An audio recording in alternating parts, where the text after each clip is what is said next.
안녕하세요 여러분. 오늘의 흥미로운 기사 내용은 카말라 해리스, CNN 인터뷰에서 정책 변화 옹호, 그리고 앨런 머스크와 브라질 대법원의 격돌, 스타링크와 X의 미래는? 에 관한 것입니다.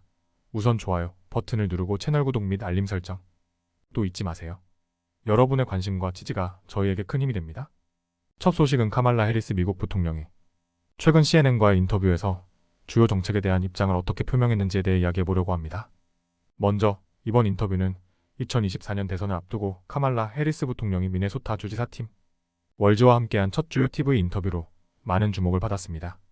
이번 인터뷰는 해리스가 언론의 면밀한 조사를 피했다는 비판을 받고 있는 상황에서 이루어졌는데요. 과연 어떤 내용들이 논의되었는지 하나씩 살펴보겠습니다. 카말라 해리스는 이번 인터뷰에서 기후, 변화와 이민 같은 주요 이슈들에 대한 자신의 입장이 변하지 않았다고 강조했습니다. 그러나 과거와는 달리 프래킹 금지를 지지하지 않는다는 점을 명확히 했습니다. 해리스는 과거에는 환경론자들의 지지에 따라 프래킹 금지를 주장했지만 이번 인터뷰에서는 프래킹을 금지하지 않고도 녹색 에너지 경제를 확대할 수 있다고 밝혔습니다. 이 부분에서 해리스 부통령의 입장 변화가 눈에 띄는데요. 이는 바이든 대통령의 에너지 정책과도 일치합니다. 해리스는 2020년 부통령 토론에서도 이와 같은 입장을 밝혔었죠. 또한 이민 문제에 대해서는 해리스 부통령이 전 캘리포니아 법무장관으로서 국제범죄조직을 기소한 경력을 언급하며 불법 이민을 단속하는 법 집행의 중요성을 강조했습니다. 그녀는 국경을 보호하고 동시에 시민권으로의 획득 가능한 경로를 마련하는 균형 잡힌 정책을 추진하겠다고 밝혔습니다. 이는 이민 문제에서 강경한 입장을 취하던 과거와 달리 보다 균형 잡힌 접근을 추구하는 모습으로 보입니다.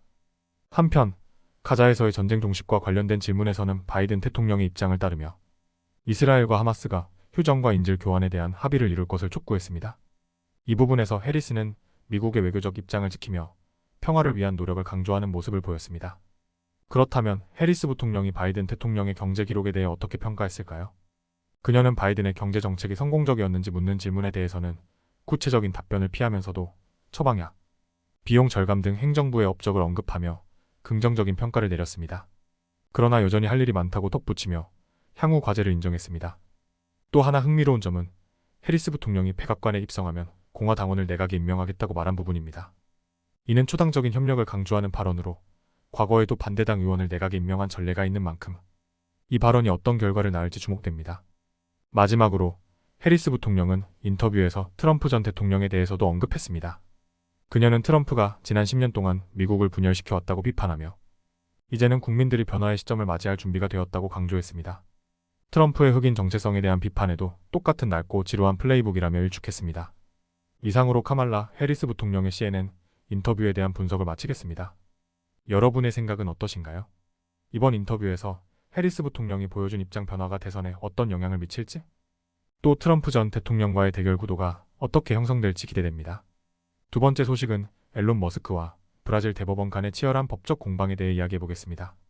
이 내용은 월스트리트 저널 기사를 바탕으로 재구성한 것입니다. 머스크가 운영하는 위성 인터넷 사업 스타링크와 소셜미디어 플랫폼 X가 브라질에서 어떤 상황에 처해 있는지, 그리고 그 배경에는 어떤 갈등이 있는지 자세히 살펴보겠습니다.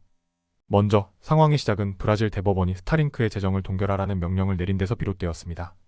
브라질에서 스타링크는 위성 인터넷 서비스를 제공하는 중요한 역할을 하고 있었지만 이 명령으로 인해 모든 금융 거래가 막히게 된 것입니다.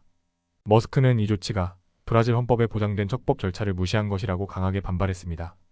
하지만 머스크는 이 어려운 상황 속에서도 브라질 사용자들에게 스타링크 서비스를 계속 제공하겠다고 밝혔습니다. 그는 우리는 지불을 받을 수 없지만 누구에게도 서비스를 중단하고 싶지 않습니다. 라며 특히 외딴 지역의 학교와 병원을 위한 서비스를 계속 유지하겠다고 강조했습니다. 이는 머스크가 단순한 사업가가 아닌 사회적 책임을 중요시하는 리더로서의 이미지를 강조하려는 의도로 보입니다. 그러나 문제는 이게 끝이 아니었습니다. 브라질 대법원은 스타링크뿐만 아니라 머스크가 소유한 소셜미디어 플랫폼 X에 대해서도 강경한 조치를 취하려고 했습니다. X가 브라질 내 법적 대표자를 임명하지 않으면 24시간 내에 플랫폼을 금지하겠다고 경고한 것입니다. 이로 인해 X는 브라질에서의 운영 중단 위기에 처하게 되었습니다. 하지만 머스크는 이에 굴하지 않았습니다. 그는 X를 통해 브라질에서의 운영을 중단하겠다는 의사를 밝혔지만 동시에 브라질 내에서 사용자들이 여전히 플랫폼에 접속할 수 있도록 하겠다고 말했습니다.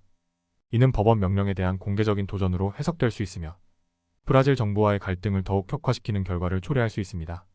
이번 사태는 단순한 기업과 국가 간의 갈등을 넘어서 언론의 자유와 법적 절차에 대한 논란으로까지 확대되고 있습니다. 머스크는 자신을 언론의 자유절대주의자라고 주장하며 브라질 정부의 명령이 국제법을 위반하고 있다고 비판했습니다. 이에 대해 브라질 대법원 판사 엘릭산더 디 모라레이에스는 머스크에 대한 사법방해 수사를 시작했고 X는 브라질에서의 운영을 중단하겠다고 발표했습니다. 상파울루의 디지털법 교수 마르시오 차베스는 이러한 금지 조치가 실제로 시행될 경우 브라질 통신 회사들이 이를 직접 시행해야 하므로 시간이 걸릴 수 있다고 설명했습니다.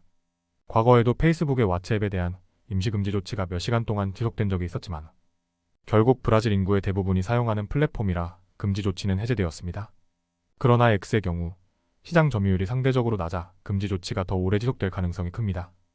이제 중요한 질문은 머스크가 브라질에서 어떤 선택을 할 것인가입니다. 그는 스타링크와 X를 통해 브라질 시장에서 계속 싸워나갈 것인지 아니면 이 위기를 타개할 새로운 전략을 마련할 것인지가 관건입니다. 이 상황이 어떻게 전개될지 그리고 다른 나라에서도 비슷한 사례가 발생할 가능성에 대해 우리는 주목할 필요가 있습니다. 오늘은 여기까지입니다. 다음 영상에서 더 유익하고 흥미로운 내용으로 찾아뵙겠습니다. 이 영상은 투자 의견이 아닙니다. 매우 감사합니다.